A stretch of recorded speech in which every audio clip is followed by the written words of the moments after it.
হয়, আমি বিগত কিছুদিনৰ পৰা ধৰি সৰুপথাৰ সমজিলাৰ অন্তৰ্গত যি উৰিয়াম ঘাট চুঙাজান এই সীমান্তৱৰ্তী অঞ্চলত বিতৰ্কৰ সৃষ্টি হৈ আছে। আমাৰ অসমীয়া খিলঞ্জীয়া মানুহক নগা দুৰ্বৃত্তই আহি ঘৰ দুৱাৰ ভাঙি অন্যান্য বিভিন্ন অত্যাচাৰ কৰিছে। আমি নগাৰ এনেকুৱা দপদপনি কোনোদিন শুনি থাকিব নোৱাৰোঁ।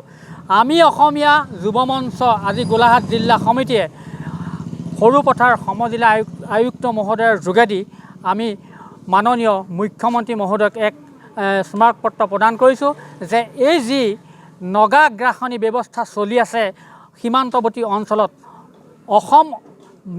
অসম নাগালেণ্ডৰ যি সীমা, সেই সীমাত যি বিবাদ চলি আছে তাক সম্পূৰ্ণৰূপে নিষ্পত্তি কৰিব লাগে, অন্যথা অসমীয়া যুৱ মঞ্চই তীব্ৰ আন্দোলনৰ সৃষ্টি কৰিব। আমি নগাৰ দপদপনি কোনো কাৰণত সহিব নোৱাৰোঁ। আমাৰ যদি অসমীয়াই নিজৰ অসমৰ ভূমিত প্ৰভুত্বত বা শান্তিৰে থাকিব নোৱাৰে তেন্তে হ'লে আজি অসমৰ বা অসমীয়াৰ অস্তিত্ব থাকিব ক'ত?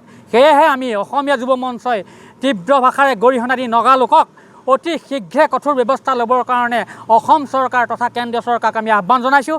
আমি এই সমজিলা আয়ুক্ত মহোদয়ৰ যোগেদি আমি মাননীয় মুখ্যমন্ত্ৰী মহোদয়ক এক স্মাৰকপত্ৰ প্ৰদান কৰিছোঁ।